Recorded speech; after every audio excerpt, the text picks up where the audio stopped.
ہمیں کچھ اصولوں کی پیروی کی طرف جانا چاہیے۔ جناب اسپیکر، ہمیں تسلیم کر لینا چاہیے کہ ہمارا جو عدالتی نظام ہے وہ فرسودہ ہو چکا ہے۔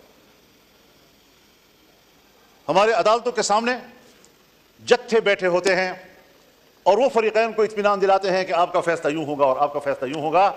ان جتھوں کو ختم کریں اور عدالت کو طاقتور بنائیں۔ میں کہتا ہوں چیف جسٹس میری مرضی کا ہو، آپ کہتے ہیں نہیں چیف جسٹس میری مرضی کا ہو۔ کیوں؟ چیف جسٹس کے لیے ہائی کورٹس کے معیارات اور ہیں اور سپریم کورٹ کے معیارات اور ہیں، فوج میں چیف کے لیے معیارات اور ہیں اور عدلیہ میں چیف کے لیے معیارات اور ہیں۔ بلوچستان میں کیا کر رہے ہیں، آپ کے پی میں کیا کر رہے ہیں؟ آپ نے پورے ملک کو اپنے قبضے میں لیا ہوا ہے، امن و امان کا کوئی نام و نشان نہیں ہے، اس پر آپ بحث کریں، ایجنسیاں آ جاتی ہیں آپ کو ایوان سے پکڑ کے لے جاتی ہیں۔ السلام علیکم ناظرین کرام، میں اسلیم ایوان ہوں اور حاضر ہوں ایک نئی ویڈیو لے کے آپ کے سامنے۔ ناظرین کرام، مولانا صاحب جو ہیں وہ ان پر بات اب رکی ہوئی ہے کہ آیا وہ حکومت کو ووٹ دیتے ہیں یا اپوزیشن بینچوں میں بیٹھتے ہیں۔ آج جو رات کو بھی آپ نے دیکھ لیا کہ کس طریقے سے اجلاس جو ہے وہ مؤخر کرنا پڑا۔ مولانا صاحب جو ہے اس دفعہ لگتا ہے کہ رائے راست پر آئے ہوئے ہیں۔ اس دفعہ انہوں نے اپوزیشن میں بیٹھنے کا جو ہے وہ فیصلہ پختہ کیے ہوئے لگتا ہے۔ آپ ان کی یہ گزشتہ روز کی ایک تقریر ہے اسمبلی میں، ذرا یہ ملاحظہ فرمائیں کس طریقے سے انہوں نے طاقتوروں کو للکارا ہے، پھر اس کے اوپر بات کرتے ہیں۔ جناب اسپیکر، چند روز قبل اس پارلیمنٹ میں، پارلیمنٹ بلڈنگ کے اندر، اس کے حدود میں جو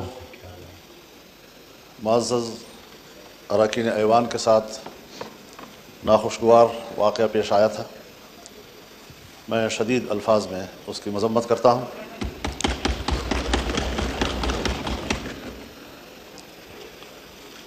ساتھ ہی آپ نے اپنے ایوان کے کولیگز کے حوالے سے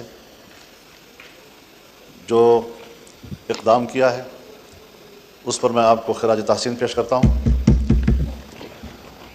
لیکن یہاں جو ہم تقریریں کر رہے ہیں، اس کی مذمت کر رہے ہیں،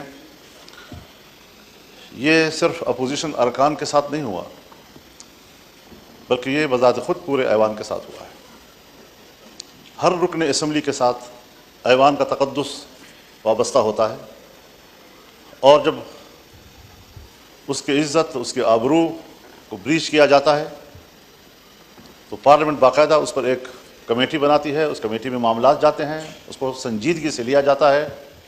حق تو یہ ہے جناب اسپیکر کہ آپ کی قیادت میں اس ایوان کو کم از کم 3 دن تک بند کر دیا جاتا احتجاج کے طور پر کہ آئندہ اس ایوان کے ساتھ اور اس کے اراکین کے ساتھ اس قسم کے اقدامات نہیں ہوں گے۔ جناب والا،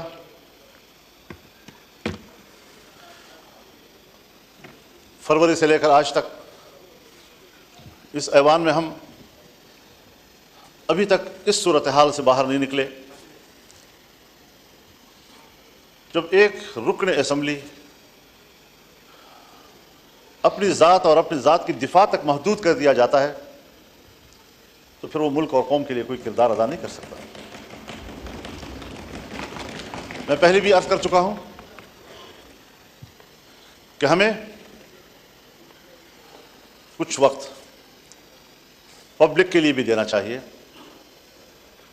میں نے خیبر پختونخوا اور بلوچستان کے امن و امان کے حوالے سے بات کی تھی۔ شاید جناب اسپیکر آپ کے علاقوں میں اس کی حساسیت کا ادراک نہیں ہو پا رہا ابھی تک۔ جن علاقوں میں ذرا امن ہے، کچھ سکون ہے،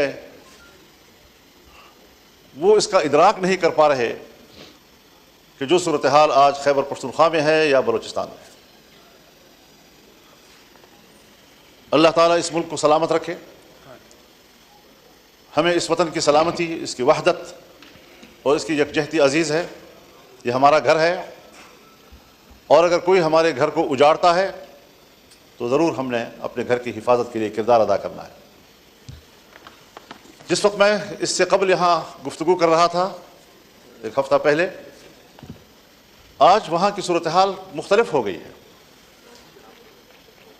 پہلے تو یہ مسئلہ تھا کہ پولیس کے بارے میں نے کہا کہ سورج غروب ہونے سے پہلے وہ تھانوں میں محدود ہو جاتے ہیں, انہیں باہر نکلنے سے منع کر دیا گیا ہے, ساری رات صبح تک مسلح گروہوں کے قبضے میں ہوتی ہے, سڑکیں ان کے قبضے میں ہیں, دیہاتیں ان کے قبضے میں ہیں, دیہاتوں کی مسجدیں ان کے قبضے میں ہیں, لوگوں کے بیٹھکیں ان کے قبضے میں ہیں.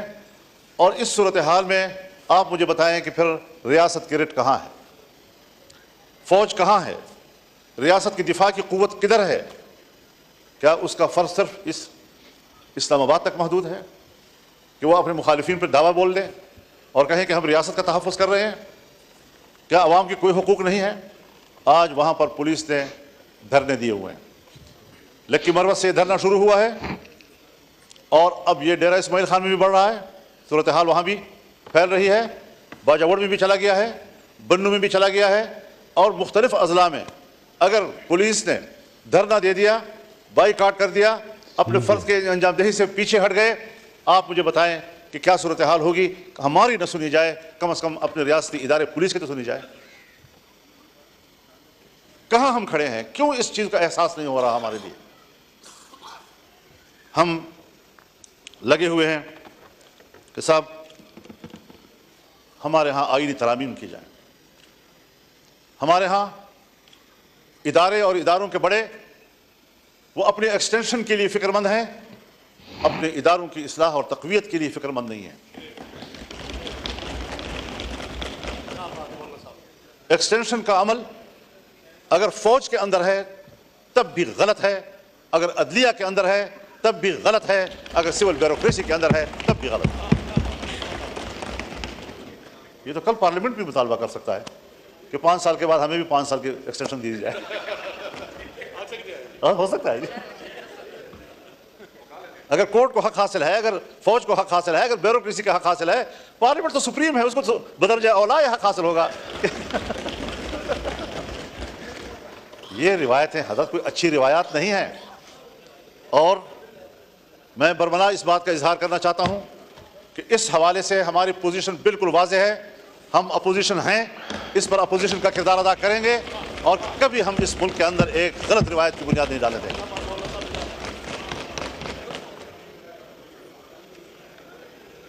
جناب اسپیکر, ہم ان مراحل سے گزر چکے ہیں. جنرل مشرف کا زمانہ تھا, ہم اپوزیشن میں تھے, ایل ایف او کے ذریعے انہوں نے سپریم کورٹ کے چیف کے جج کی عمر 68 سال کر دی تھی, اور ہم نے لڑ کر اس کی عمر کو 65 پہ لے آئے بڑے مشکل کے ساتھ. ایک فوجی حکومت میں فوج کے فیصلے کو ریڈیوس کیا جہاں تک ہم سے ہو سکتا تھا. میری اپنی ذاتی رائے یہی تھی کہ ان کو 62 سال تک رکھا جائے, لیکن بہرحال دوستوں کی اجتماعی رائے میں 65 سال ہوئی. اس 65 سال کے فیصلے پر ہمارے بھائی ہیں, ہمارے محترم ہیں, پاکستان پیپلز پارٹی اس وقت یہاں ہمارے ساتھ اپوزیشن میں بیٹھی تھی, اپوزیشن میں بیٹھ کر انہوں نے میرے اوپر تنقید کی تھی, ایم ایم اے اوپر تنقید کی تھی کہ آپ نے 65 سال کیوں دیے ہیں ان کو. آج آپ ان کی عمر کے اضافے میں وہاں اس بیچ میں بیٹھ کر اس کی تائید کریں گے؟ کیسے کریں گے, کیوں کریں گے میرے بھائی؟ اصول اصول ہوتا ہے, ہمیں کچھ اصولوں کی پیروی کی طرف جانا چاہیے. جناب اسپیکر, ہمیں تسلیم کر لینا چاہیے